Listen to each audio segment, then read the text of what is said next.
Ce n'est pas de la magie, c'est de la vibration. Le monde ne te donne pas ce que tu demandes, il te donne ce que tu es. Tu peux prier, supplier, écrire des affirmations 1000 fois, mais si intérieurement tu vis dans le chaos, l'anxiété, la culpabilité ou le besoin, c'est exactement ce que tu vas continuer à attirer. L'univers n'écoute pas tes mots, il capte ta fréquence. Beaucoup veulent de l'argent sans discipline, de l'amour sans amour-propre, du succès sans effort, de la santé sans respect pour leur corps. Ils veulent tout, mais sans être rien. Et c'est pour cela qu'ils perdent tout, parce que l'extérieur ne soutient jamais ce que l'intérieur ne peut pas gérer. Tu attires ce qui est aligné avec ton identité, pas avec ton désir. Cette vidéo est un appel à l'éveil, à arrêter de mendier ce que tu pourrais être en train de générer si tu osais changer depuis la racine. Nous allons parler de ce que personne ne veut te dire. Que les relations qui t'entourent peuvent être en train de drainer ton énergie, de saboter ta croissance, d'éteindre ta lumière.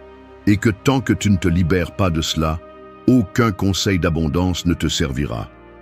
Tu vas découvrir 8 principes puissants, nés du stoïcisme, de la spiritualité réelle et de l'énergie qui fait bouger tout. Ce ne sont pas de jolies phrases, ce sont des décisions quotidiennes, des actions concrètes, des changements internes qui altèrent ta réalité complète. Reste jusqu'à la fin, parce que ce n'est pas une question de chance. Il s'agit de devenir quelqu'un qui n'a pas besoin de supplier la vie, parce qu'il a appris à la créer de l'intérieur. 1. Ne demande pas plus, transforme-toi en ce que tu cherches. Un aimant ne choisit pas ce qu'il attire, il attire simplement ce qui vibre à sa même fréquence. Il ne demande pas, il ne supplie pas, il ne négocie pas. Il est simplement. C'est ainsi que fonctionne aussi ton énergie. Tout ce qui arrive dans ta vie est un reflet de ce que tu es à l'intérieur, pas de ce que tu désires par manque. C'est pourquoi, si tu veux attirer des choses différentes, tu n'as pas à demander plus fort. Tu dois te transformer en quelque chose de différent, parce que la vie ne répond pas à tes besoins, elle répond à ta vibration. Beaucoup de personnes vivent obsédées par l'obtention de plus d'argent, un partenaire qui les valorise, une santé de fer, un succès visible, mais elles ne s'arrêtent pas une seconde pour se demander si elles sont prêtes à soutenir ce qu'elles désirent tant. Tu demandes de l'amour alors que tu ne t'aimes pas encore. Tu veux de l'abondance alors que tu vis en répétant que rien ne te suffit. Tu rêves de respect alors que tu ne peux pas te regarder dans le miroir sans te juger. Ça ne fonctionne pas comme ça. La loi de l'attraction n'est pas une formule magique, c'est une conséquence naturelle de qui tu es. Tu n'attires pas ce que tu veux, tu attires ce que tu émanes. Le stoïcisme l'a clairement établi il y a des siècles. Marc Aurèle a écrit que ton âme se teint de la couleur de tes pensées. Ce que tu nourris à l'intérieur grandit à l'extérieur. Si ton dialogue interne est celui d'une victime, ta réalité le reflètera. Si ton énergie est instable, tes liens le seront aussi. Si tu vis dans la peur, c'est ce que tu vas multiplier. Changer ta vie ne commence pas à l'extérieur, ça commence par ta façon de penser, de ressentir, de décider, d'agir. L'univers ne récompense pas ceux qui attendent, mais ceux qui se transforment. Tu veux attirer l'abondance ? Commence par te comporter comme quelqu'un d'abondant, non pas par arrogance, mais par confiance, par générosité, par discipline. Tu veux un partenaire sain ? Sois cette personne d'abord. Traite-toi avec respect, prends soin de tes émotions, apprends à être en paix seul. Tu veux la santé ? Arrête de maltraiter ton corps avec des excuses, avec des aliments qui t'éteignent, avec des routines qui t'épuisent. Chaque fois que tu réclames quelque chose que tu n'es pas prêt à cultiver de l'intérieur, tu sabotes ta propre expansion. Il ne s'agit pas de faire semblant, il s'agit de se transformer, de laisser derrière soi la version qui attend des miracles et de commencer à construire avec ce que tu as, avec ce que tu es aujourd'hui. Le premier pas pour attirer une nouvelle vie est de cesser de vivre comme si tu étais la victime de l'ancienne. Et cela demande une honnêteté brutale. Reconnaître ce qui ne fonctionne pas, ce que tu tolères, ce que tu remets à plus tard.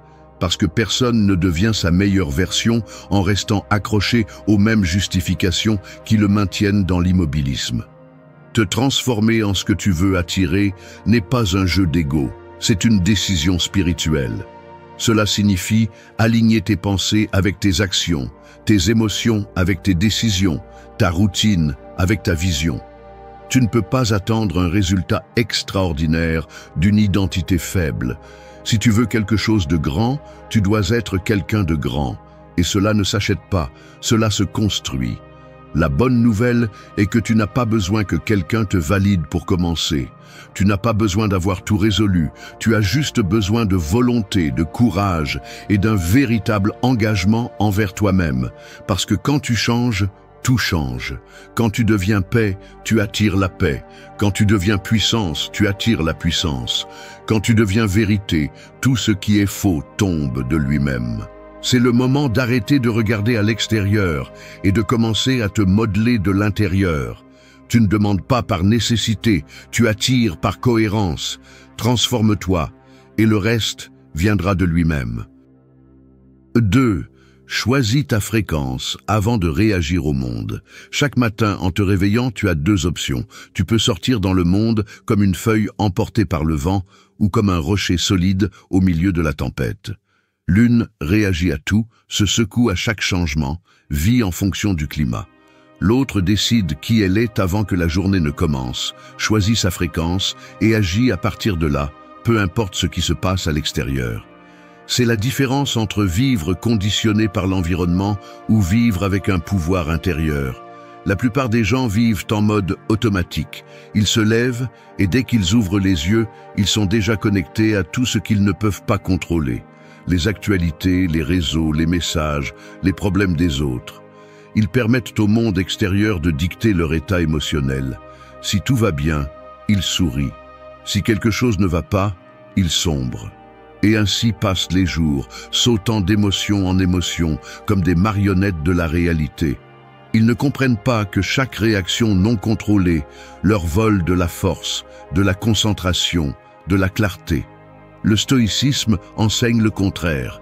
Épictète disait que ce ne sont pas les choses qui nous perturbent, mais l'opinion que nous avons d'elles.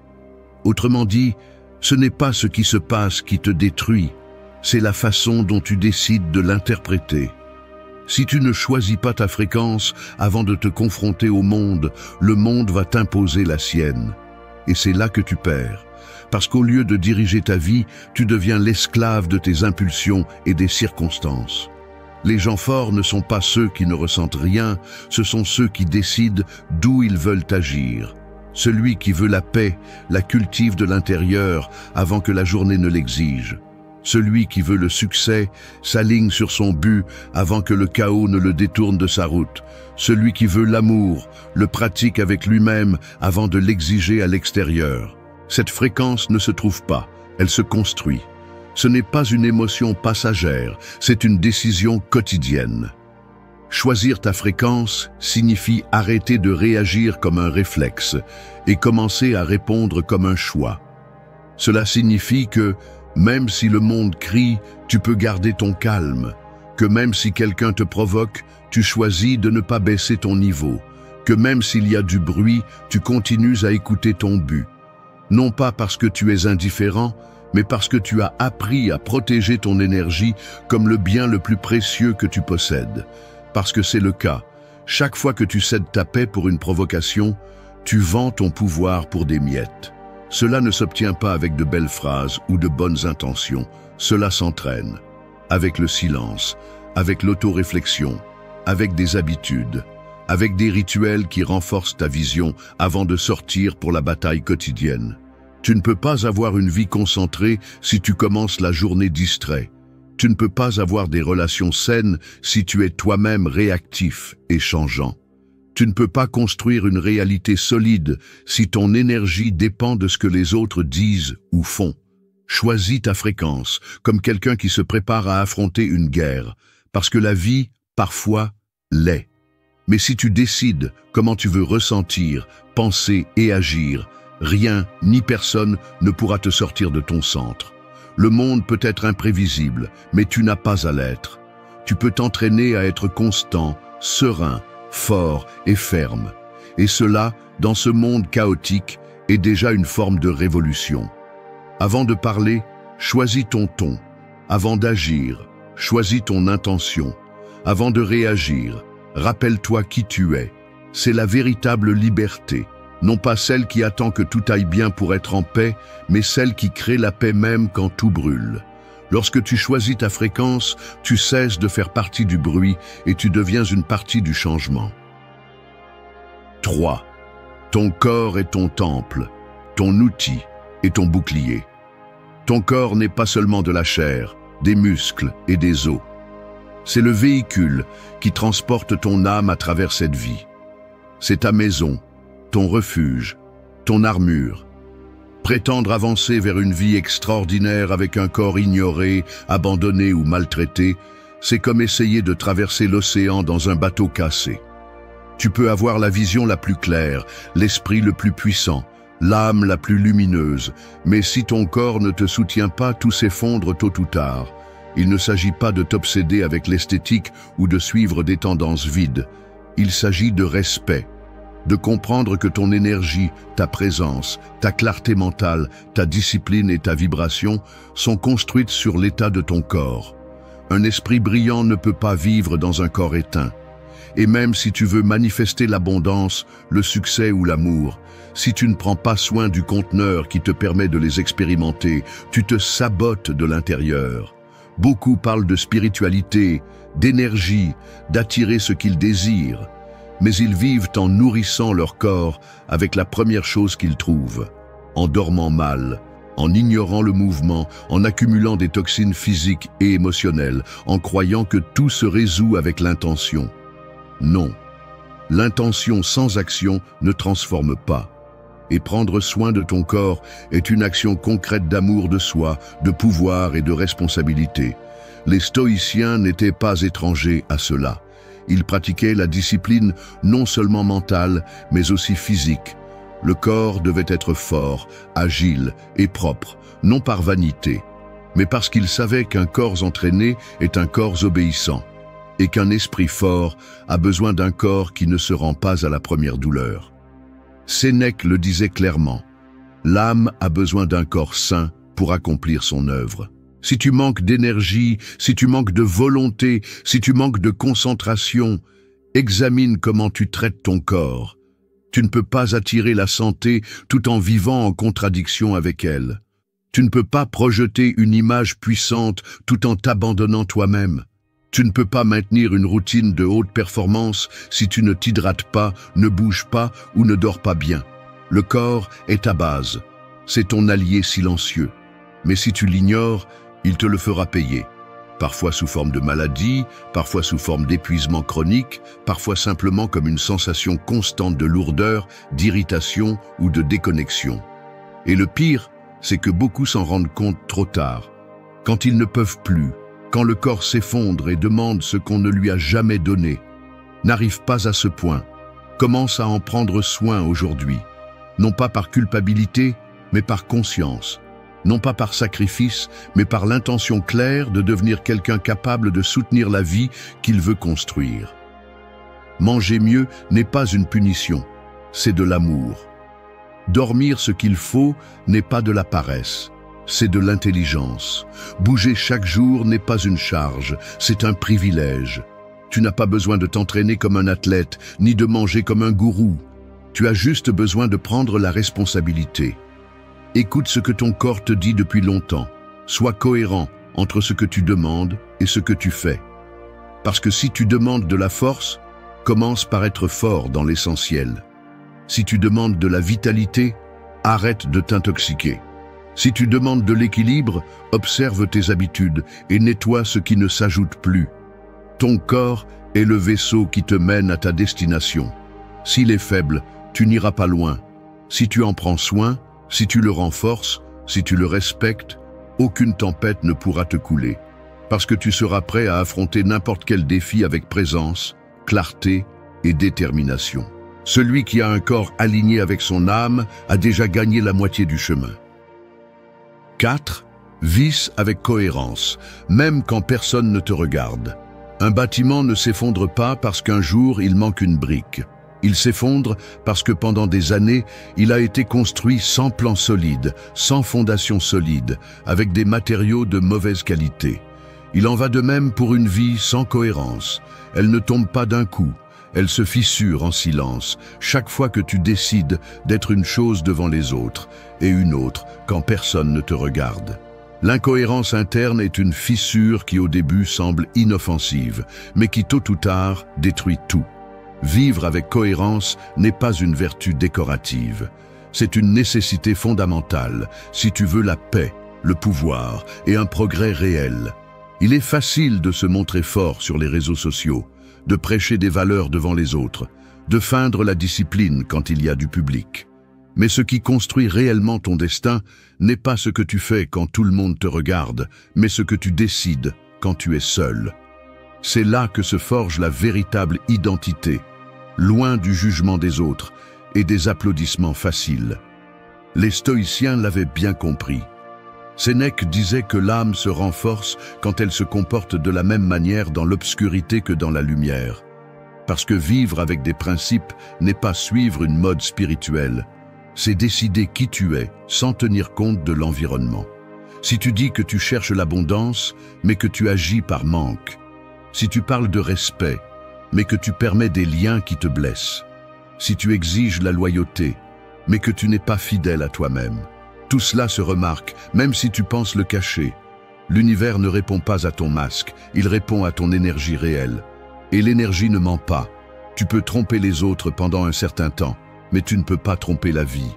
Si ta parole et ton action ne coïncident pas, si ton intention et ton comportement vont dans des directions différentes, la vie ne va pas t'ouvrir les portes que tu dis vouloir. Parce que les vraies portes ne s'ouvrent pas avec des apparences. Elles s'ouvrent avec la cohérence. Cela ne signifie pas la perfection. Cela signifie l'alignement. Personne n'attend de toi que tu sois impeccable tout le temps, mais bien que tu aies le courage d'être qui tu dis être, même quand personne ne t'exige de l'être.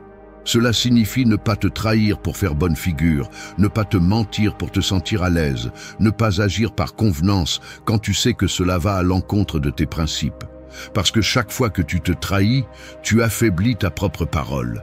Et une personne dont la parole n'a pas de poids ne peut rien construire de durable. La cohérence est un entraînement. C'est choisir chaque jour de vivre en accord avec ce que tu valorises. Même si c'est difficile, même si personne ne te voit, même si personne ne te récompense pour cela. Parce que la vraie récompense est la force que tu construis en toi, la confiance que tu sèmes en toi, le respect que tu gagnes avec toi-même. Et quand tu te respectes, les autres le perçoivent. Les relations changent, les opportunités s'alignent, l'énergie que tu attires se transforme. Vivre avec cohérence te rend une personne inarrêtable. Parce que tu n'as plus besoin de validation externe, tu ne dépends plus de ce que les autres pensent, tu n'agis plus pour plaire, mais pour te respecter. Tu ne réagis pas, tu choisis. Tu n'imites pas, tu décides. Tu ne fais pas semblant, tu construis. Et ce type de force, même silencieuse, a un impact sur tout ce que tu touches. Le monde est plein de personnes qui disent beaucoup de choses, mais il y en a peu qui vivent ce qu'elles prêchent. Si tu veux des résultats réels, commence par être l'une de ces rares personnes. Non pas parce que quelqu'un te regarde, mais parce que tu sais qui tu es. Parce que tu tiens à vivre avec vérité. Parce que la cohérence, même si elle est parfois inconfortable, est la seule base solide pour soutenir une vie de but, de pouvoir et de plénitude. 5. Maîtrise ton intérieur et le chaos ne te touchera pas. Certaines personnes s'accrochent à la barre, même lorsque le bateau ne répond plus. Ils serrent plus fort, essaient de tourner la direction de force, s'épuisent à essayer de contrôler une mer qui ne se soumet pas à leur volonté. Ils ne comprennent pas que la vraie maîtrise n'est pas de gérer la tempête, mais de se gouverner eux-mêmes pendant que la tempête passe. L'eau ne peut pas être domptée, mais ton tempérament peut te soutenir jusqu'à ce que le ciel s'éclaircisse. Celui qui vit obsédé par le contrôle de tout ce qui est externe perd le contrôle de lui-même. Plus tu essaies de forcer ce qui ne dépend pas de toi, plus tu génères d'anxiété. Le désir de tout avoir sous ton contrôle est une illusion qui finit par t'asservir. Les gens, les temps, les résultats, les émotions des autres, rien de tout cela n'est entre tes mains. Mais ton focus, ton attitude, tes décisions, ta capacité à t'adapter et à agir depuis ton centre le sont. Épictète l'a bien dit, certaines choses dépendent de toi, d'autres non. Et si tu ne fais pas cette distinction chaque jour, tu finiras par gaspiller ta force sur ce que tu ne pourras jamais changer. Tu te frustres parce que quelqu'un n'agit pas comme tu l'espères. Tu te mets en colère parce que les circonstances ne correspondent pas à tes plans. Tu t'épuises parce que tout semble échapper à ton contrôle. Mais ce n'est pas le monde qui est mal, c'est ton focus qui a besoin d'un changement. Le vrai pouvoir commence quand tu arrêtes de poursuivre l'incontrôlable et que tu commences à te construire de l'intérieur.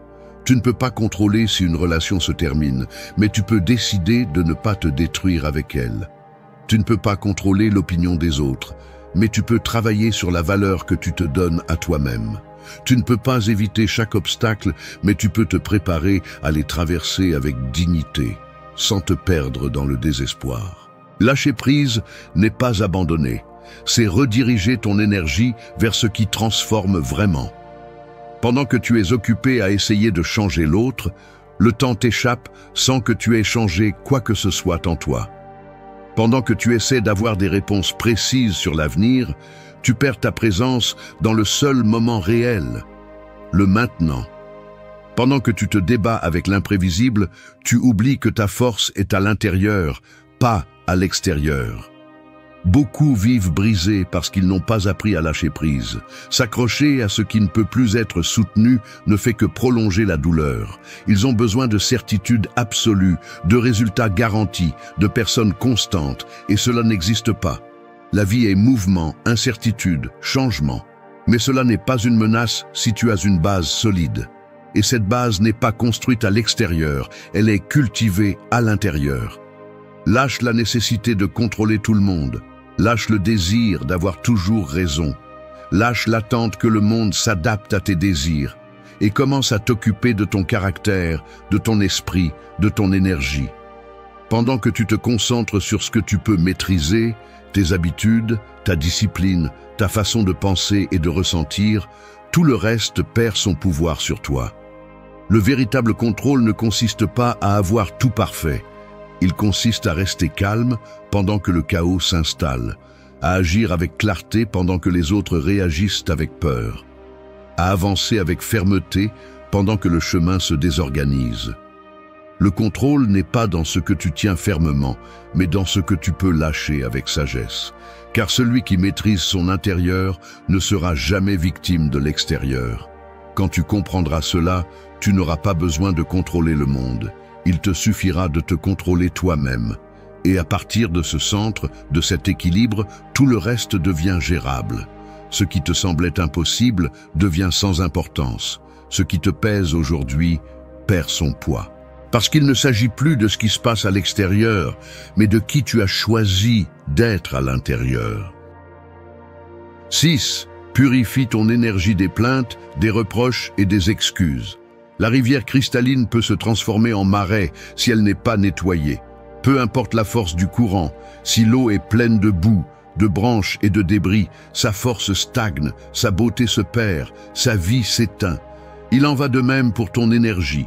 Tu peux avoir du talent, de bonnes intentions, des objectifs clairs, mais si tu portes des plaintes, des reproches et des excuses, tu vas stagner. Car ces déchets émotionnels ne contaminent pas seulement ce que tu fais, ils bloquent aussi ce que tu attires. Se plaindre est l'une des habitudes les plus destructrices qui existent. Cela semble inoffensif, mais chaque fois que tu le fais, tu renforces ton impuissance. Chaque plainte est un message direct à ton esprit qui dit « Je ne peux pas changer cela ». La répétition le transforme en croyance, et la croyance en destin. Il ne s'agit pas d'ignorer les problèmes, mais d'arrêter de les nourrir avec ta voix. Parler du problème encore et encore ne le résout pas, il ne fait que l'enraciner davantage en toi.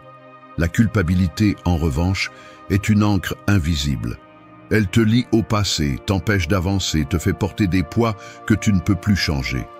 Si tu as fait quelque chose de mal, répare ce que tu peux, apprends la leçon et continue à marcher. Mais traîner la culpabilité comme une identité ne fait que user ton estime de toi et te laisse coincé dans un cycle d'auto-punition. La culpabilité sans action n'est qu'un poison lent qui ronge l'âme de l'intérieur. Et les excuses sont le déguisement élégant de la peur. Quand tu dis « je n'ai pas le temps, je ne sais pas comment, c'est comme ça que je suis », ce que tu dis vraiment c'est « je ne suis pas prêt à affronter le changement ». Les excuses semblent logiques, mais elles sont ennemies de la croissance. Elles te donnent une sortie rapide à court terme, mais à long terme elles te condamnent à vivre en dessous de ton véritable potentiel. Les stoïciens étaient radicaux à ce sujet. Ils ne perdirent pas de temps à se lamenter, à blâmer ou à se justifier. Ils comprenaient que la seule chose que tu peux contrôler est ta réponse. Si quelque chose a mal tourné, ils apprenaient.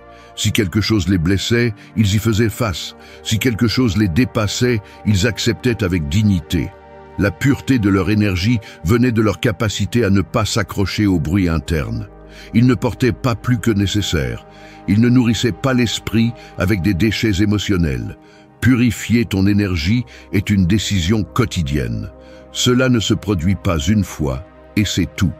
Chaque jour, tu auras des raisons de te plaindre, de te blâmer ou de t'excuser. Mais chaque jour, tu as aussi la possibilité de choisir une réponse différente, de changer le langage avec lequel tu parles de toi, d'assumer la responsabilité sans te punir, de prendre des décisions inconfortables mais nécessaires pour avancer plus légèrement.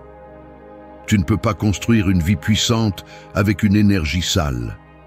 Si tu veux de la clarté, nettoie ton esprit. Si tu veux de la force, nettoie ton cœur. Si tu veux de la concentration, nettoie tes paroles. Ce que tu ne nettoies pas s'accumule. Et ce qui s'accumule finit par te contrôler.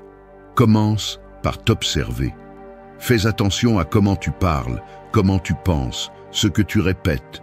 Et chaque fois que tu remarques une plainte, un reproche ou une excuse, remplace-la par une action, par une décision, par une vérité. Purifier n'est pas une faiblesse, c'est une force. C'est avoir le courage de lâcher ce qui ne sert plus, même si c'est en toi. C'est arrêter de vivre en réagissant et commencer à vivre en choisissant. C'est comprendre que ton énergie est ton atout le plus précieux et que la protéger n'est pas de l'égoïsme, c'est de l'intelligence. Parce que lorsque tu nettoies ton intérieur, tout autour de toi commence à s'organiser. Et cet ordre ne vient pas de l'extérieur. Il naît de ta décision de t'élever au-dessus de ce qui te retenait auparavant. 7. Vise aujourd'hui comme la personne que tu veux devenir. Le sculpteur ne commence pas par la forme, il commence par le bloc. Personne ne voit ce qu'il voit au début. Pour les autres, c'est juste une pierre. Mais dans son esprit, la figure finale vit déjà, chaque ligne, chaque détail. Son travail consiste à enlever ce qui est superflu, ce qui gêne, ce qui n'appartient pas à cette vision. C'est ainsi que tu devrais te voir. Comme une œuvre en cours, guidée par une image claire et puissante de qui tu peux devenir, même si le monde ne le voit pas encore. La plupart des gens ne vivent pas avec une vision. Ils vivent en réaction. Ils s'adaptent à leur environnement, répondent à l'urgence, survivent à la journée. Et ainsi passent les années, étant une version réduite de ce qu'ils pourraient être. Ils disent qu'ils veulent plus, mais agissent comme s'ils ne le méritaient pas. Ils attendent que la vie les transforme, sans réaliser que le changement commence lorsqu'ils agissent comme s'ils étaient déjà la personne qu'ils rêvent d'être. Ce n'est pas un jeu de fantaisie, c'est un principe réel. Ton esprit se forme selon ce que tu répètes, ce que tu visualises, ce que tu affirmes par tes actions. Si tu vis connecté à ta version passée, tu continueras à prendre des décisions basées sur la peur, le manque ou le doute. Mais si tu choisis de t'imaginer clairement comme la version la plus forte, la plus consciente, la plus disciplinée de toi-même, ton comportement commence à s'aligner sur cette identité. Les stoïciens comprenaient que l'être humain ne devrait pas aspirer à ce qui est confortable, mais à ce qui est juste. Sénèque parlait de marcher chaque jour vers la vertu, non par obligation, mais par choix. Parce que chaque action façonne le caractère. et ton caractère est ce qui te soutient lorsque le monde s'écroule. Te visualiser comme ta meilleure version n'est pas fuir la réalité, c'est t'engager à un autre niveau. Cette visualisation ne s'agit pas d'avoir plus, mais d'être plus. Plus ferme, plus cohérent, plus engagé. Cela signifie se lever tôt, même si personne ne te voit. Parler avec respect, même si l'autre ne le mérite pas. Prendre soin de toi-même, même si tu es fatigué. Étudier, même si c'est difficile. Cela signifie agir comme agirait cette personne que tu respecterais si tu la voyais de l'extérieur. Il ne s'agit pas de paraître, il s'agit de te construire. Si chaque jour tu fais des pas à partir de l'identité que tu veux incarner, tu finis par devenir cela. Parce que l'identité n'est pas quelque chose de fixe, c'est quelque chose qui se cultive avec la répétition, l'intention, le renoncement. Tu dois cesser d'être qui tu étais pour pouvoir devenir qui tu peux être. Et cela implique de te mettre mal à l'aise, de lâcher de vieilles habitudes, d'assumer des décisions qui souvent ne sont pas applaudies, mais que tu sais te rapprocher de cette image mentale qui te guide. Tu n'as pas besoin que l'environnement change pour commencer. Tu n'as pas besoin de tout résoudre. Tu as juste besoin de commencer à bouger avec détermination. Visualise-toi en bonne santé, avec clarté, avec du caractère, puis agis comme si tu vivais déjà dans cet état. Ne l'attends pas, crée-le. Parce qu'attendre est passif, et agir à partir de la vision est un leadership personnel. Il n'y a pas de transformation sans intention, et il n'y a pas d'intention sans une image ferme de là où tu vas. Ta meilleure version n'est pas aussi loin qu'elle semble, mais elle ne viendra pas seule. Tu dois l'appeler avec chaque habitude, chaque pensée, chaque limite que tu établis, chaque décision que tu prends quand personne ne t'oblige à le faire. Tu es le sculpteur de toi-même. Et chaque jour que tu passes sans agir comme cette version que tu rêves, tu donnes forme à l'oubli. Mais si tu restes ferme, si tu vis à partir de la vision et non de l'excuse, viendra le moment où ce que tu as imaginé sera ce que les autres voient. Et à ce moment-là, tu ne seras plus en train d'agir, tu seras en train d'être. 8. Sois, et le reste viendra par loi naturelle. Un soleil n'a pas besoin de demander la permission pour briller. Il ne sort pas pour convaincre le ciel. Il ne discute pas avec les nuages. Il ne supplie pas pour être reconnu. Il est simplement. Et en étant, il transforme tout autour de lui. Il éclaire, donne la vie, rythme les jours. C'est ainsi que tu peux devenir puissant si tu arrêtes de chercher l'approbation, si tu arrêtes de poursuivre ce dont tu n'as pas besoin et que tu te concentres une fois pour toutes à devenir ce que tu es vraiment capable d'être. L'erreur la plus courante est de penser que tu dois d'abord avoir pour pouvoir être ensuite. Avoir de l'argent pour te sentir précieux. Avoir un partenaire pour te sentir aimé. Avoir du succès pour te sentir complet. Mais c'est un piège. Parce que lorsque tu bases ton identité sur l'extérieur, ton pouvoir devient fragile, ton énergie devient dépendante et ta paix est brisée par le moindre changement. La philosophie stoïcienne le crie clairement, le pouvoir est dans l'être, pas dans l'avoir. Si tu es discipline, les résultats viennent. Si tu es amour-propre, les relations saines apparaissent. Si tu es concentré, les opportunités s'alignent. Mais si tu attends seulement que tout change pour enfin changer toi-même, tu vas rester à attendre pendant que la vie continue sans toi. Il ne s'agit pas de s'asseoir et d'attendre des miracles. Il s'agit de comprendre que la vie répond à la vibration que tu émets avec tes pensées, tes habitudes, ton attitude et ton caractère. Tu n'attires pas ce que tu dis vouloir, tu attires ce que tu es déjà. Et c'est la vérité que beaucoup de gens ne veulent pas accepter, parce qu'elle implique la responsabilité, elle implique l'inconfort, elle implique de prendre des décisions fermes. Tu ne peux pas rester la même personne et espérer une vie différente. Tu ne peux pas vibrer depuis le manque et attirer l'abondance. Tu ne peux pas projeter l'insécurité et exiger le respect. Tu ne peux pas vivre endormi et attendre des résultats extraordinaires. L'univers ne répond pas à tes paroles vides, il répond à ton énergie réelle, à ce que tu soutiens quand personne ne te voit, à comment tu te parles quand tu échoues, à comment tu te traites quand personne ne t'applaudit. Ce point n'est pas une suggestion, c'est un avertissement. Arrête de chercher à l'extérieur ce que tu ne trouveras qu'à l'intérieur. Ne deviens pas une personne qui vit en poursuivant, en mendiant, en forçant. Sois quelqu'un qui se concentre, qui se renforce, qui se construit. Parce que lorsque tu changes, tout change. Non pas par magie, mais par loi naturelle. Ton environnement se transforme parce que tu ne rentres plus dans ce que tu tolérais avant. Rappelle-toi tous les jours, quand tu es, le reste arrive. Non pas par chance, mais parce que ton énergie commence à être si claire, si ferme, si cohérente, que ce qui ne va pas avec toi tombe tout seul, et ce qui va avec toi trouve son chemin. Tu n'as pas besoin de poursuivre l'amour, le respect, le succès, la santé. Tu as besoin de les incarner. Tu as besoin de refléter dans ta façon de vivre la vie que tu dis vouloir. C'est ce qui boucle la boucle. Tu as vu comment devenir ce que tu veux attirer, comment choisir ta fréquence, comment prendre soin de ton corps, comment vivre avec cohérence, comment lâcher prise, comment nettoyer ton énergie, comment visualiser ta meilleure version. Tout cela t'a amené à ce point final, le point où tu arrêtes d'attendre des résultats et deviens la cause. Le point où tu arrêtes de courir après la vie et commences à vivre de l'intérieur vers l'extérieur.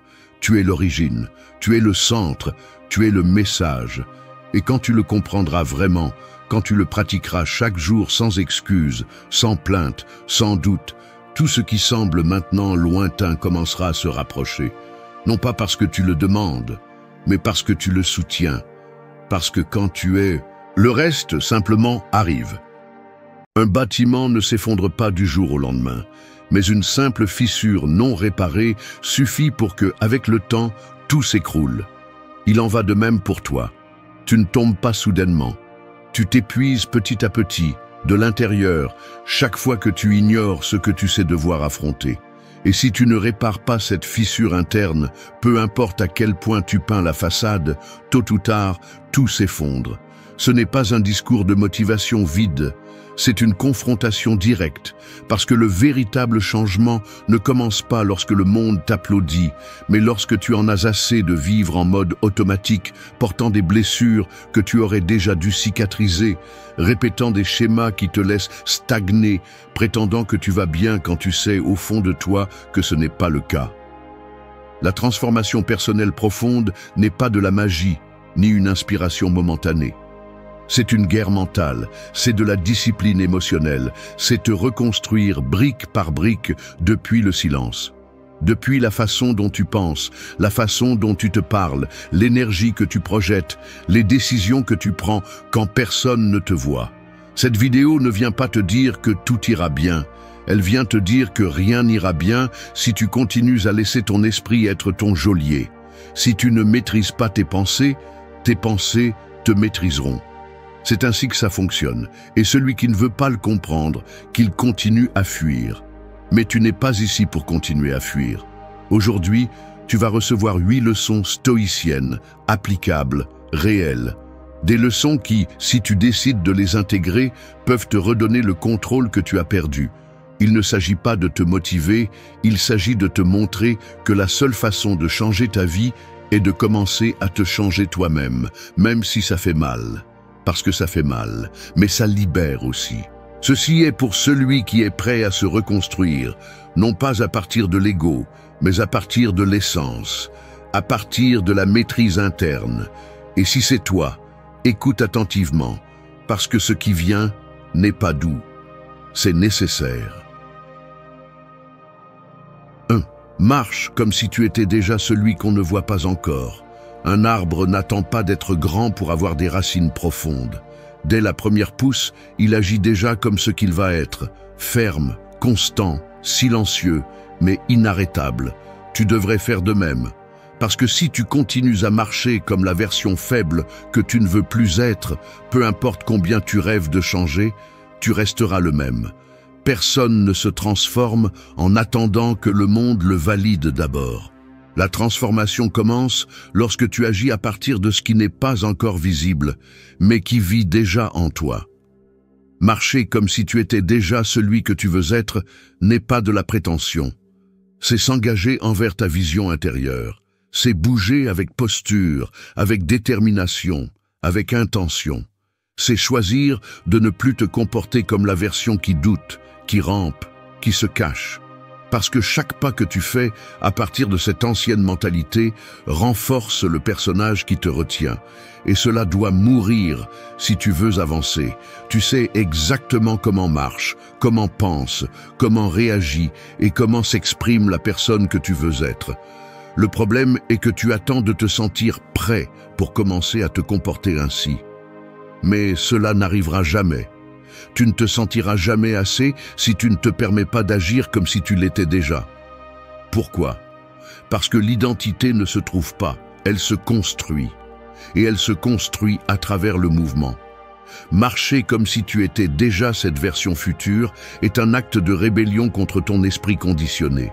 C'est te regarder dans le miroir et te voir différemment, même lorsque la réalité ne le confirme pas encore.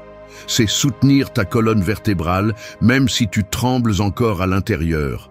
Parce que tu sais que si tu continues à attendre d'être bien pour agir différemment, tu vas attendre toute ta vie. Les stoïciens ne parlaient pas d'imaginer des futurs. Ils parlaient d'incarner la vertu maintenant. Pas demain, pas quand les circonstances s'améliorent. Maintenant. Parce que la seule chose que tu contrôles est ce moment. Alors, si tu sais déjà qui tu veux être, commence à le démontrer. Ne l'annonce pas, ne l'explique pas. Vis-le simplement. Commence à parler plus clairement. Marche avec assurance. Ne baisse pas la tête devant des personnes qui n'ont aucune autorité sur ta vie. Prends en charge tes paroles, ton énergie, ta présence. Parce que chaque petit acte renforce une identité. Et tu décides laquelle tu nourris. Celle du toi faible qui attend la permission, ou celle du toi fort qui a déjà choisi de grandir. Ce n'est pas de l'arrogance, c'est de la cohérence. Ce n'est pas de la prétention, c'est de l'anticipation. C'est te permettre de vivre à partir de la vision, pas du passé. Parce que si tu continues à agir à partir de ce que tu as été, tu continueras à créer ce que tu connais déjà. Mais si tu agis à partir de ce que tu vas être, tu commences à construire ce que tu n'as jamais eu. Alors lève-toi, respire, redresse ta posture, parle moins et écoute plus. Regarde dans les yeux. Arrête de te justifier, arrête de te rétrécir. Tu n'as pas besoin que personne ne le voie encore. Tu sais ce que tu fais. Marche comme si tu étais déjà celui qu'on ne voit pas encore. Parce que si tu ne le fais pas d'abord, personne ne le fera pour toi. Quand tu comprendras vraiment, ta vie ne se sentira plus jamais pareille, parce que tout change quand tu changes d'abord. 2. Si ta voix intérieure ne te pousse pas, change-la. L'esprit peut être comme un couteau. Il peut te couper ou te libérer. Tout dépend de la façon dont tu l'utilises. Et beaucoup de gens passent leur vie avec une voix intérieure qui ne guide pas, mais qui punit. Qui n'inspire pas, mais qui sabote. Une voix qui, chaque fois que tu essaies d'avancer, murmure des doutes, de la peur, de la culpabilité, de la honte. Et le pire, c'est que la plupart des gens ne la remettent même pas en question. Ils la croient, ils lui obéissent, ils la normalisent. Mais cette voix qui te fait couler n'est pas toi. C'est un vieil enregistrement. Une programmation inconsciente formée par des années de critiques, d'échecs, de peurs étrangères, de commentaires qui t'ont marqué. C'est un mélange de ton passé, pas une expression de ton pouvoir présent. Si ta voix intérieure ne te pousse pas à avancer, à te lever, à te demander avec respect et à croire en ton potentiel, alors ce n'est pas une voix sage, c'est une interférence.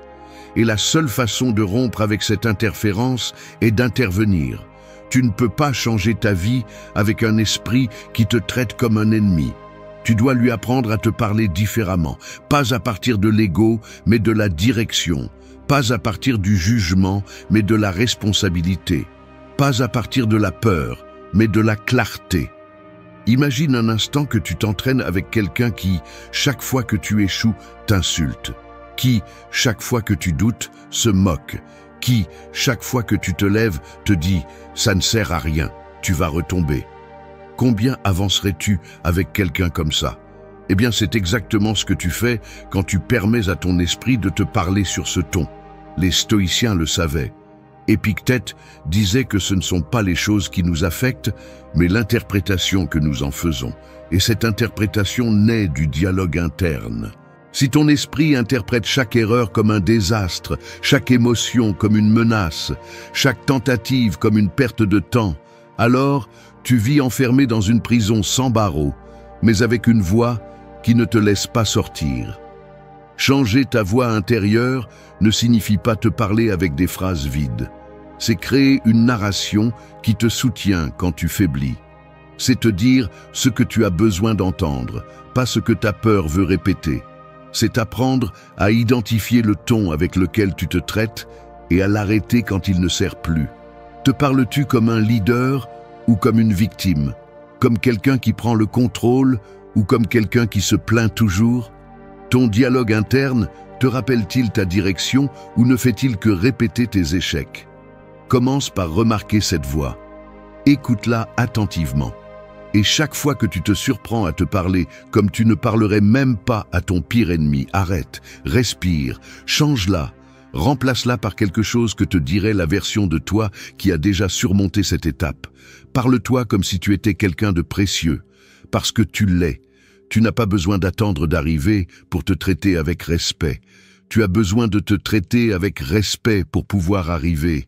Et si aujourd'hui tu sens que ton esprit est ton pire ennemi, souviens-toi de ceci. Tu peux le réentraîner. Tu peux construire une voix intérieure qui ne te tire pas vers le bas, mais qui te pousse. Mais cette voix n'apparaît pas toute seule. Elle se crée. Elle s'entraîne. Elle se répète jusqu'à ce qu'elle devienne ta nouvelle normalité. Si ta voix intérieure ne te pousse pas, change-la. Parce que si tu ne le fais pas, personne ne le fera pour toi. Et alors, tu resteras prisonnier d'un esprit qui ne fait que répéter ce qu'il a appris à craindre. Tu n'es pas ici pour avoir peur. Tu es ici pour transformer. Commence par la façon dont tu te parles. 3. Vise ta victoire avant que le monde ne la confirme. Un sculpteur n'attend pas que la pierre devienne d'elle-même une œuvre d'art. Il la voit déjà, même lorsque personne d'autre ne le fait. La victoire intérieure fonctionne de la même manière. Si tu n'es pas capable de la vivre de l'intérieur, avec conviction, avec présence, avec discipline, personne à l'extérieur ne viendra te l'accorder. Le monde ne fait que confirmer ce que tu as d'abord choisi d'incarner en silence. C'est comme ça que ça fonctionne. Tu le vis d'abord, ensuite cela se voit. Mais le problème, c'est que la majorité fait tout à l'envers. Ils attendent de se sentir en sécurité pour agir avec confiance. Ils attendent de réussir pour avancer avec détermination. Ils attendent d'être reconnus pour se croire capables. Ils attendent des résultats pour se traiter en gagnant. Et ainsi, les années passent, en attendant, en cédant leur pouvoir à l'extérieur, à l'imprévisible, à ce qu'ils ne contrôlent pas. Tu n'as pas besoin que le monde t'applaudisse pour commencer à agir avec grandeur. Tu dois d'abord y croire toi-même. Parce que si tu ne peux pas soutenir ta valeur quand personne ne te voit, tu ne pourras pas non plus la soutenir quand tout le monde la verra. Le vrai succès ne naît pas du bruit. Il naît du caractère, de cette force intérieure qui te dit « continue ». Même s'ils ne voient rien, même s'ils ne comprennent pas, même si tu n'as aucune garantie. Vivre ta victoire est une attitude. C'est te lever chaque jour et te comporter comme quelqu'un déjà engagé dans son processus, pas comme quelqu'un qui dépend de l'humeur du moment. Parce que si tu as besoin que tout se passe bien pour avancer, alors tu ne maîtrises encore rien. Mais si tu peux rester ferme, même quand tout est incertain, alors tu as déjà gagné. Parce que tu ne renonces pas. Et attention, cela ne signifie pas délirer sur un futur idéal. Il ne s'agit pas d'imaginer des châteaux en Espagne. Il s'agit de vivre de manière cohérente avec tes valeurs, ta vision, ton but, de te comporter avec la même dignité maintenant que lorsque tout ira bien. Parce que si tu n'as pas de respect pour toi dans l'ombre, tu n'en auras pas non plus quand viendra la lumière. Marc Aurèle disait que l'âme se renforce quand elle n'a pas besoin de témoins. C'est là la clé. Tu es le témoin principal de ta propre vie. Et si toi, tu ne valides pas ton effort, si toi, tu ne te prends pas au sérieux, pourquoi attendre que les autres le fassent? Personne ne confirmera ce que tu n'as pas affirmé en premier. Vivre ta victoire, c'est aussi cesser de mendier l'approbation. C'est arrêter d'expliquer tes rêves à ceux qui ne sont pas capables de les comprendre. C'est protéger ton énergie comme si tu étais déjà la personne que tu es destiné à devenir. Parce que si tu vis comme quelqu'un qui doute encore, le monde te traitera comme quelqu'un qui n'a pas décidé. Mais si tu vis comme quelqu'un qui s'est déjà choisi, même le rejet te renforce. Réfléchis à cela. Et si tout ce que tu attends qu'il se passe dépendait du fait que tu commences à agir comme si c'était déjà en train d'arriver? Et si ta nouvelle vie avait besoin de te voir prêt avant de se présenter? Ce n'est pas de l'arrogance, c'est de la préparation, c'est de l'alignement, c'est déclarer par tes actions que tu es prêt, même si tu n'as pas toutes les réponses. Car celui qui vit sa victoire avant de la voir crée le chemin que d'autres n'osent pas encore emprunter. Alors, ne t'invente plus d'excuses, n'attends plus d'être validé. Choisis d'avancer comme quelqu'un qui se possède déjà, parce que lorsque ta victoire devient ta manière de vivre, le monde n'a plus d'autre choix que de s'adapter. Tout commence là où tu choisis d'y croire avant que les autres y croient. 4. N'interprète pas un rôle, incarne ton essence. Un acteur peut tromper tout le monde, sauf lui-même. Il peut apprendre le script, maîtriser les gestes, provoquer des émotions chez les autres. Mais à la fin de la journée, quand le rideau tombe, il sait qu'il faisait semblant. Et toi, combien de fois par jour fais-tu tomber le rideau avec toi-même? Combien de ce que tu fais est réel? Et combien n'est qu'un jeu pour t'intégrer, ne pas déranger, être accepté? La majorité ne vit pas. Elle joue un rôle. Elle s'adapte à l'environnement comme un caméléon qui oublie sa couleur d'origine. Elle change le ton de sa voix, sa façon de parler, ses opinions, voire ses désirs, juste pour plaire, pour s'intégrer, pour éviter le rejet. Mais vivre ainsi, ce n'est pas vivre. C'est se trahir. C'est construire une identité empruntée et oublier qui l'on est vraiment. Quand tu interprètes un rôle trop longtemps, tu finis par croire que ce rôle, c'est toi. Et c'est là que le vrai problème commence. Parce que tu te perds, tu te déconnectes de ton essence. Tu commences à vivre une vie façonnée par les attentes des autres, et non par ta vérité. Et le plus tragique, c'est que tu ne t'en rends même pas compte, jusqu'au jour où, dans le silence, tu ne reconnais plus qui tu es. L'essence n'a pas besoin d'applaudissements. Elle ne cherche pas à impressionner. Elle ne crie pas, ne rivalise pas, ne ment pas. Elle est simplement. Mais pour y accéder, tu dois avoir le courage d'enlever les masques, de cesser de jouer, de supporter l'inconfort qu'implique le fait d'être authentique dans un monde qui célèbre le superficiel. Sénèque disait que l'âme se blesse en prétendant être ce qu'elle n'est pas. Et il avait raison. Chaque fois que tu fais semblant d'aller bien, alors que ce n'est pas le cas, chaque fois que tu acceptes ce que tu ne veux pas, chaque fois que tu souris pour ne pas déranger, tu éteins une partie de toi. Tu dis « Ma vérité ne mérite pas d'être montrée ». Et cela te brise de l'intérieur. Mais incarner ton essence n'est pas facile, ce n'est pas confortable, parce que cela implique de te confronter à toi-même. Cela signifie arrêter de jouer pour commencer à vivre depuis le centre, depuis ce que tu ressens vraiment, ce que tu penses, ce que tu crois. Cela implique de décevoir certains, d'en déranger d'autres et de lâcher tout ce qui ne résonne pas avec toi. Mais cela implique aussi la liberté, parce qu'il n'y a rien de plus puissant que de marcher dans la vie sans avoir besoin de jouer un rôle. Commence par t'observer. Quand es-tu vraiment toi-même? Quand joues-tu un rôle? Qui essaies-tu d'impressionner et pourquoi? Quelle partie de toi caches-tu pour ne pas perdre quelque chose qui, en réalité, ne te comble même pas? Tu n'as pas besoin d'être parfait, tu dois seulement être vrai.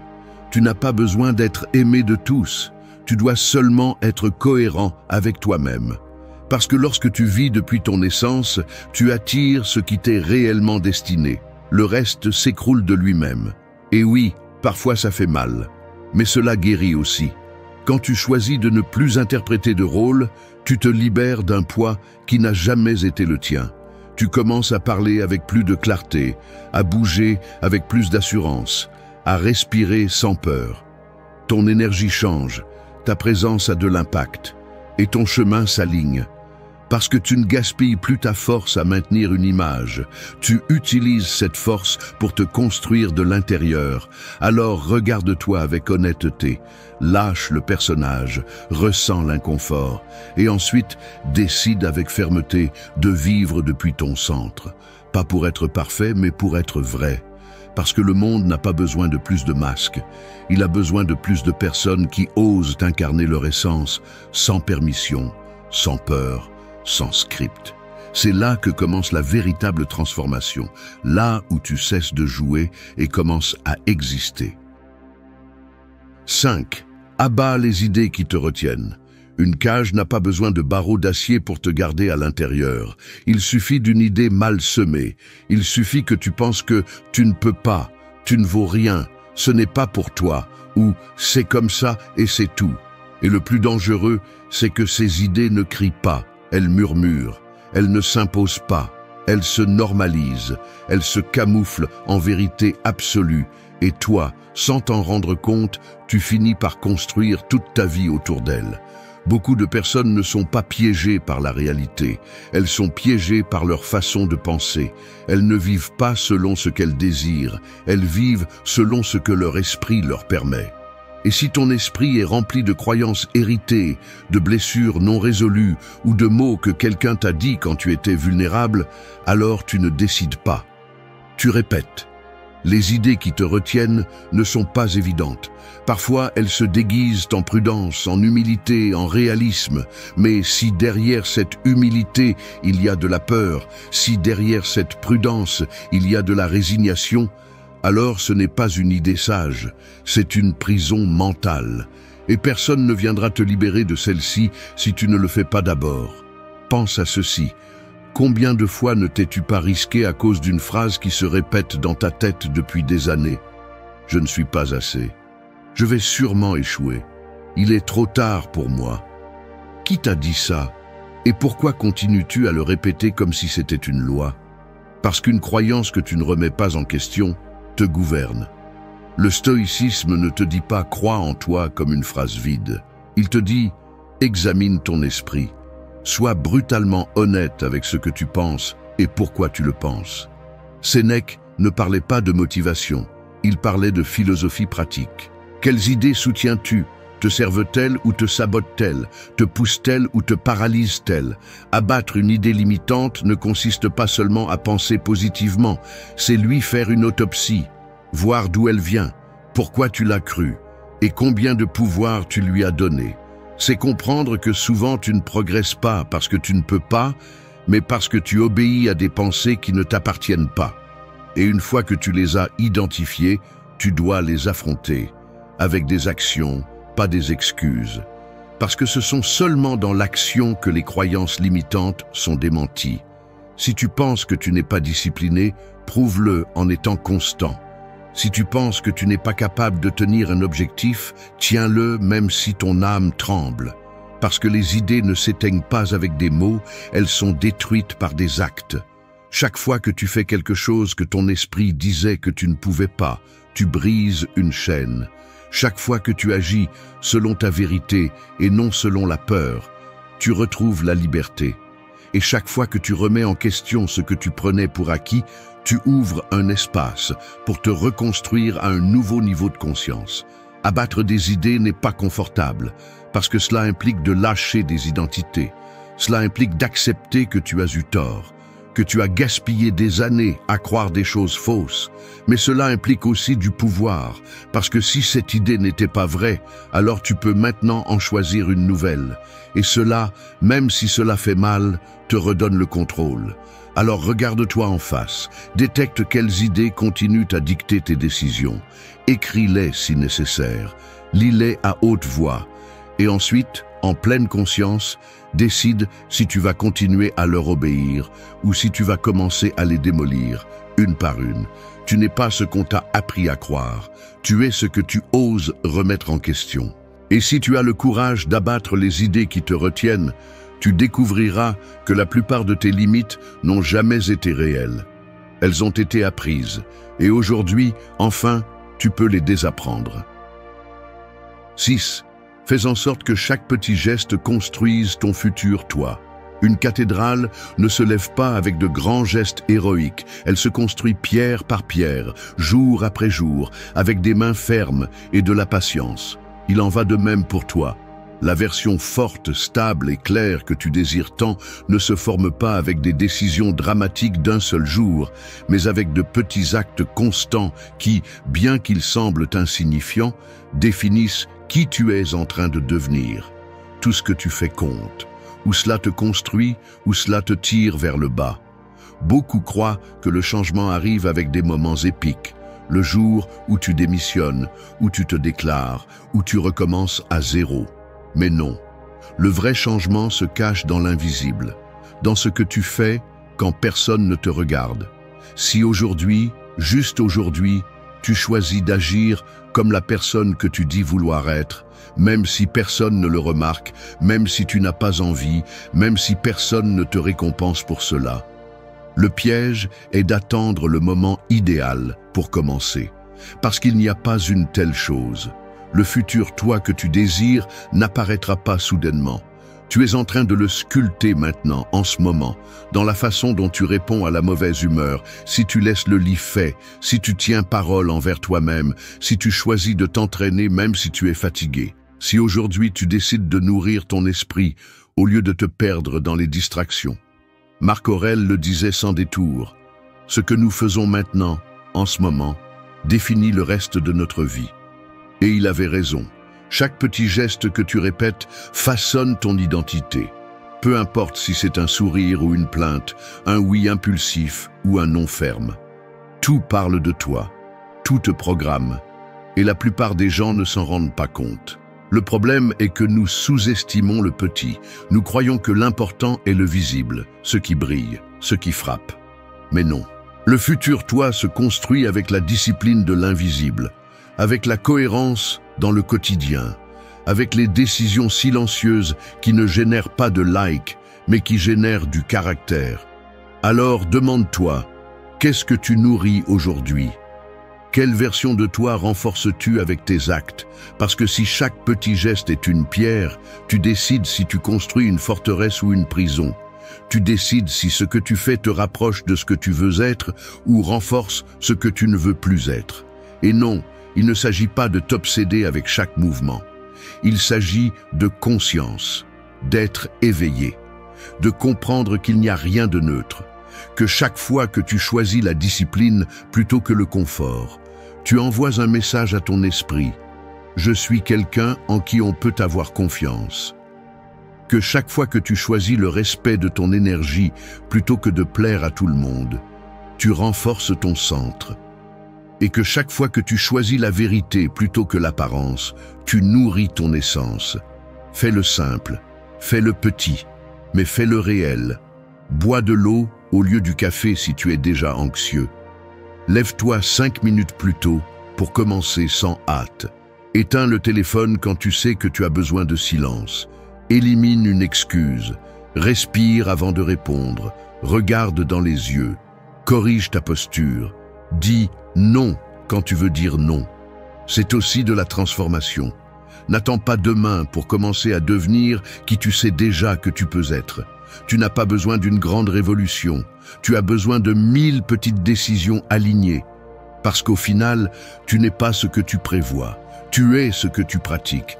Alors aujourd'hui, même si cela semble peu, fais-le avec intention. Parce que chaque petit geste, répété avec discipline, te rapproche, pas à pas, de ce futur toi que tu ne désires pas seulement, mais que tu mérites. 7. Ne réagis pas, respire et reprends le contrôle. L'esprit est comme un cheval sauvage. Si tu ne l'entraînes pas, il t'emporte. Si tu le domines, il t'emmène loin. Mais quand tu réagis sans réfléchir, quand tu réponds à l'impulsion et non à la conscience, ce que tu fais, c'est lâcher les rênes et laisser ce cheval courir à toute allure, te menant directement au regret. Et c'est ce que beaucoup font. Ils vivent en réagissant à un mot mal dit, à un message mal interprété, à une situation inattendue. Ils s'énervent, crient, se vexent, s'accélèrent, et après, quand la poussière retombe, ils se sentent vides, coupables, frustrés, parce qu'ils savent qu'ils n'étaient pas eux qui ont agi, C'était leur blessure, leur peur, leur ego. Mais tu n'es pas ici pour continuer à répéter ce schéma. Tu es ici pour apprendre à freiner, à reprendre le contrôle, parce que celui qui réagit dans le désordre donne le pouvoir à l'autre. Et celui qui respire avant d'agir devient maître de lui-même. Tu n'as pas besoin de répondre à tout. Tu n'as pas besoin de gagner chaque discussion. Tu n'as pas besoin de prouver quoi que ce soit. Tu as besoin de présence. Et la présence naît lorsque tu respires avant de permettre à quelque chose d'extérieur d'entrer dans ton système et de te déstabiliser. Épictète disait que ce n'est pas ce qui se passe qui t'affecte, mais ce que tu décides de penser à ce sujet. Et cette pensée, cette interprétation, naît à la seconde exacte entre le stimulus et la réponse. Là, juste là, c'est là que tu peux tout changer.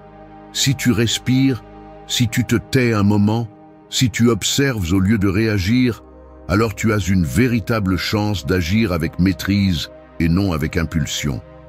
Beaucoup de gens confondent maîtrise avec répression. Mais il ne s'agit pas d'avaler ce que tu ressens. Il s'agit de ne pas laisser ce que tu ressens te contrôler. C'est une différence énorme, parce que celui qui avale tout explose tôt ou tard.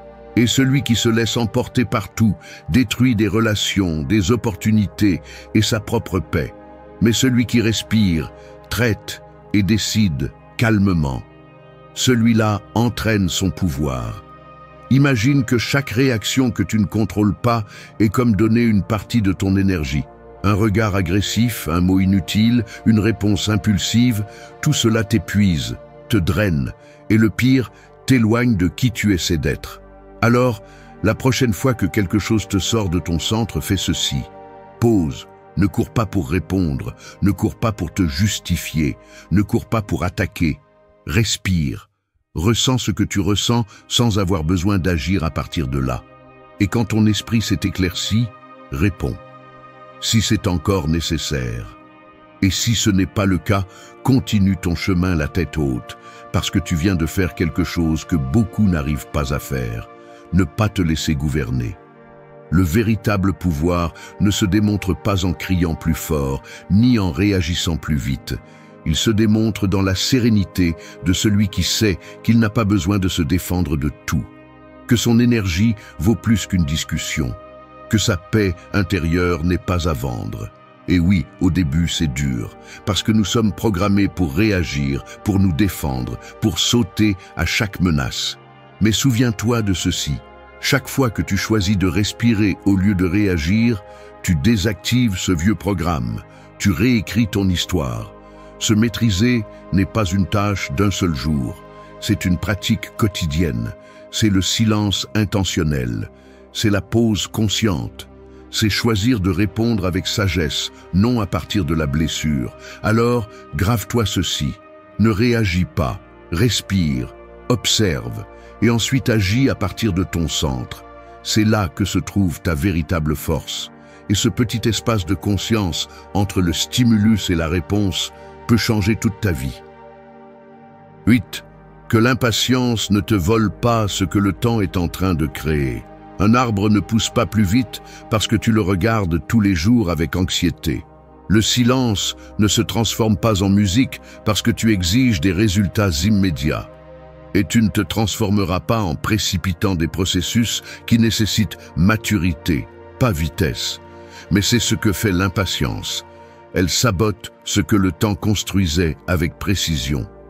L'impatience est l'un des plus grands ennemis de la croissance réelle, parce qu'elle te convainc que si quelque chose n'arrive pas maintenant, cela n'arrivera jamais. Elle te presse, te rend nerveux, te pousse à abandonner juste avant que le changement commence à se faire sentir.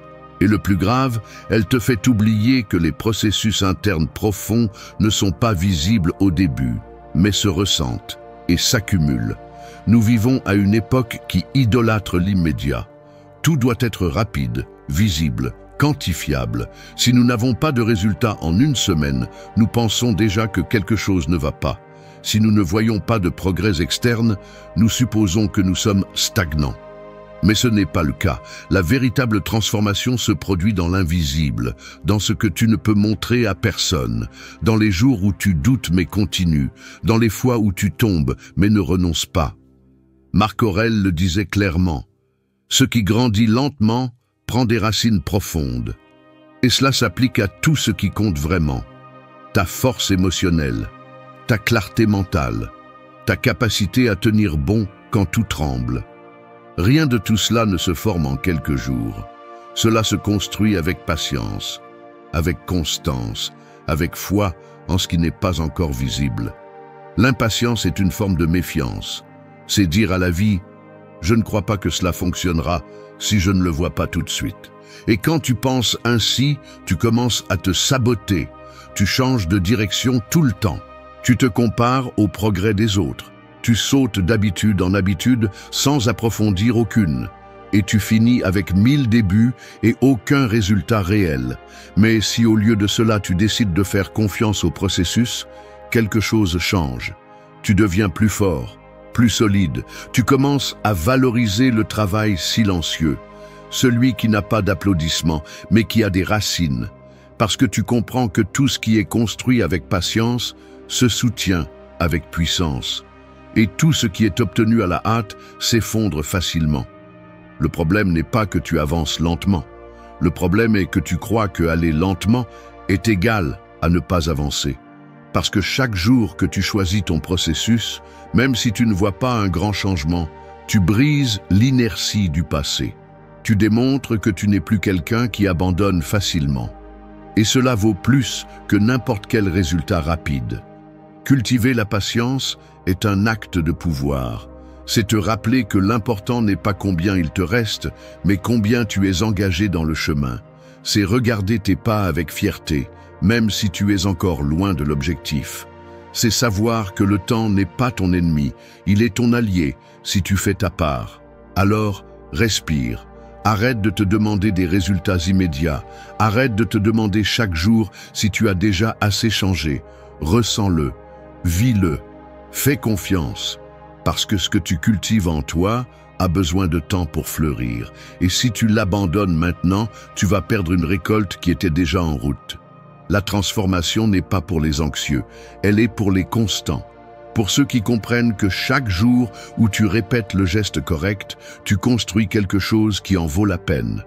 Alors, ne te précipite pas, ne te sabote pas, ne laisse pas l'impatience te voler ce que le temps est en train de créer avec sagesse. Ton moment viendra si tu ne pars pas avant.